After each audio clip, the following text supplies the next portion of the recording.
It's not every day that you see an artist actually working in a park or along the road, but for painter Russ Hempstead, working on location is the only true way to capture the mood of a particular setting or scene.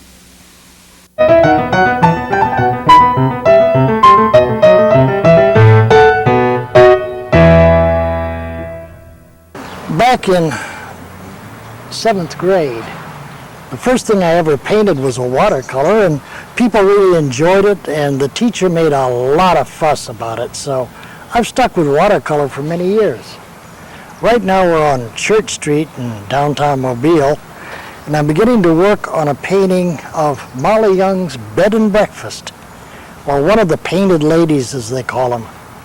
These things are so gorgeous with their Victorian decor and all the paints.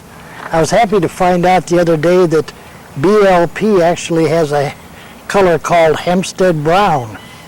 Not named for me, but it's a nice thought anyway.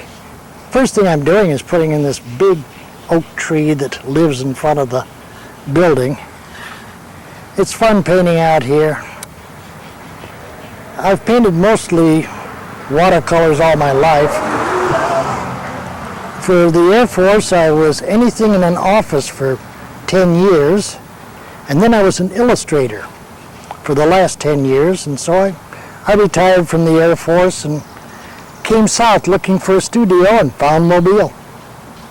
Right around the corner is Bill Koch's gallery where, well, Bill introduced me to the art scene in Mobile, and I painted about 16 different houses in Mobile and just fell in love with the oak trees and the long avenues and the look of the town.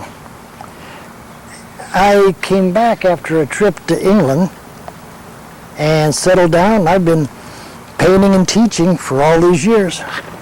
Married a local girl, one of my students, who does pastels.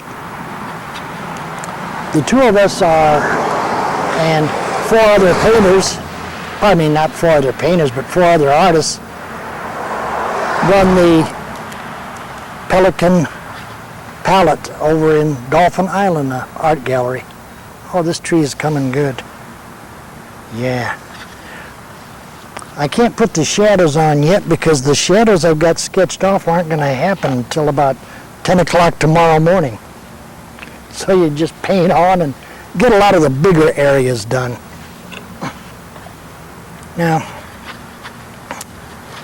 in the Air Force, I mostly wound up overseas in the Vietnam, Korea, the Far East. I always wanted to go to England or Germany or France to see the artwork over there, but just never got there. Well, here we go with the big shadows. Oh, this is where it gets tricky. Yeah. You have to sort of scoot a brush around an angle and then hopefully stay within the lines like you were doing a good coloring book. The only tricky thing about painting outdoors like this is that the sun dries your paint so doggone fast that you really have to zip along and sort of plan your work about 5 or 6 strokes ahead. For about the last 2 years, I've been painting downtown in the downtown location of the Mobile Museum of Art. They've allowed me to come in and sort of sit there and be the artist in the window and what you might call sort of an artist in residence. I think it's the fact that it's such a colorful building and that the shadows are raking it and making it look so dimensional. The tree just sort of stands as a sentinel in front, and then all of a sudden we have this painted flowers, which I think are so neat. I have to get the idea that they're not really flowers, but that they are painted on the fence itself.